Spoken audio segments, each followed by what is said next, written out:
What's up, guys? Welcome back to the channel for another video. This one's going to be a good one because I've been excited to share with you all what the next plans are for the Z. If you are new to the channel, this is my 2003 350Z. Before it was, the stock DE motor in there. I had it paired with a Vortex supercharger. It made 473, 409 torque. It was super rowdy, super fun car. It was great, honestly. I have no complaints. But we are going to be upgrading the Z. I got a hell of a deal on the engine, transmission, whole kind of setup, and I had to take the deal because if not, I'd probably be stupid and then end up regretting it. So here we are. So the next engine for my 350Z is going to be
VQ La Luz.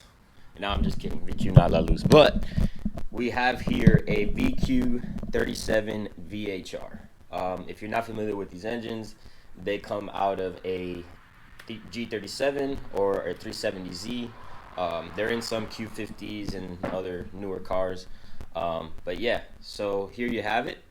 I got this motor and the transmission, which is back on over here. It is a matching set, so they are original to each other. They have 62,000 miles on them, and I got it for a hell of a steal. Shout out to Miguel. Thank you for helping me, source all the little things that I needed and making this possible. But yeah, so why the VQ37 VHR? Well, if you guys are familiar with VQs, DEs are probably the worst ones.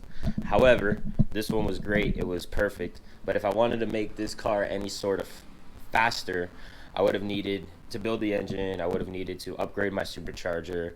I would have needed to just dump a lot of money into the car.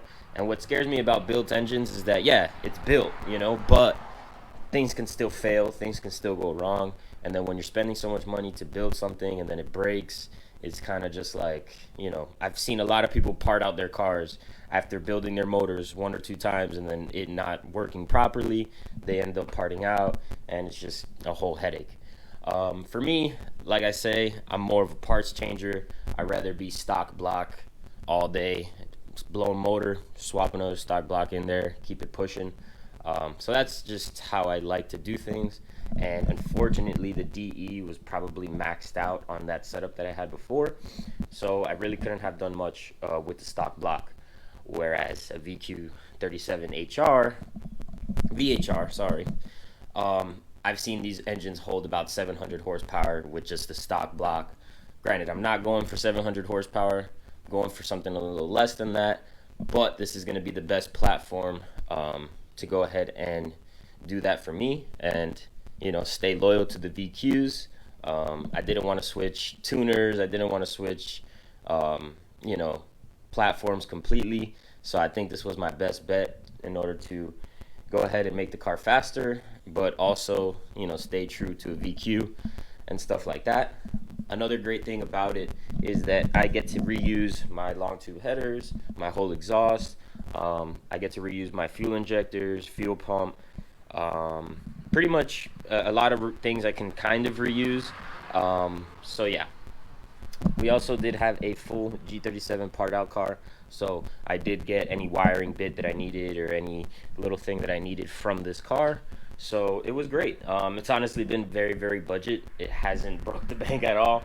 And yeah, I'm looking forward to it because it's going to be a headache at first because a lot of people haven't put these kind of engines in these type of chassis due to the fact of the VVEL solenoids, which are different from a regular HR. As you guys know, this is new, and they did this only on the VHRs. You can see these big ass brick looking things in the back, so that makes wiring a little bit more difficult and kind of stuff like that.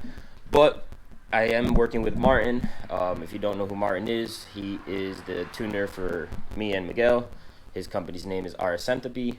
Super big help in all of this. He's kind of walked us through everything that we're going to need. The car is going to be definitely more race car because a lot of the inside stuff won't work. Like, I'm going to have to do a aftermarket coolant gauge, an aftermarket RPM gauge, aftermarket oil pressure sensor gauge. So a lot of little aftermarket bits that I'm going to have to go ahead and install just to be able to, you know, stay on top of everything. But yeah, I'm excited. I already have a couple goodies on the way for the motor, a couple goodies on the way for the car. So once those get here, we'll go ahead and do a separate video on those. But for today, the only things I'm really going to be doing is I'm going to set you guys up and just kind of start not dismantling, but just taking off little things that I don't need, rerouting some coolant lines, getting rid of some idler pulleys. So nothing too crazy. Probably take the headers off, the mounts, all that kind of stuff. Just get it stripped out to where I need it. And yeah, and I hope you guys enjoy. And I hope you guys are excited because this isn't going to stay NA for very long. But yeah. Alrighty guys, so as you can see here, we got the VQ37 VHR, and what I'm going to be doing right now is the throttle body coolant delete, because as you can see here, you got two hoses that would go into your throttle body, then there's another hose that goes into the back of the throttle body, and this is just a hard line, two hard lines go running across, or as you can see, these two hard lines, these two hard lines right here, one goes to the throttle body, there's another one here for the throttle body, and then there's another one here for the throttle body. But if you follow the actual coolant hoses, you'll see that the main ports going into the coolant pipe is one here and there's one here. So simply, in order to remove all of that, all you really got to do is run a hose from here all the way to back here. So that's what I'm going to go ahead and do. It cleans up a lot of this, gets rid of unnecessary stuff. So I'm going to go ahead and do that first, and then after that I'm going to be going ahead and taking the headers off, and yeah, from the headers then we'll go to the engine mount brackets, and then I'll probably stop for now at that, and then yeah, so I'm gonna set you guys up on a little time lapse and let's get it.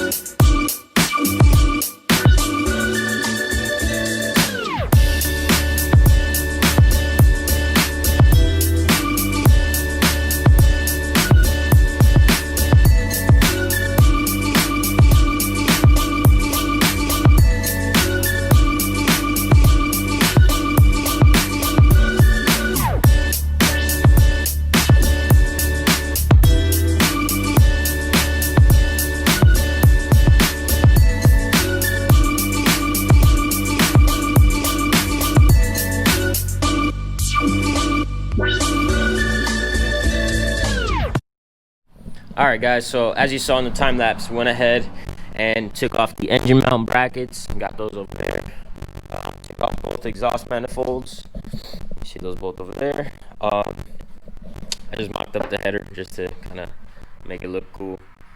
But yeah, got a few more things to do. I am going to be taking off, I'm waiting on confirmation, but I'm pretty sure you can delete these two idlers. So I'm going to probably go ahead and do that.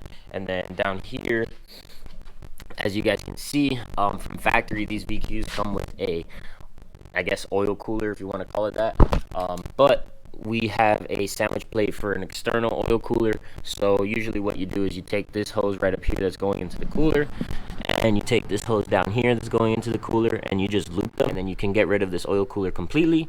And then I'll go ahead and put the sandwich plate on.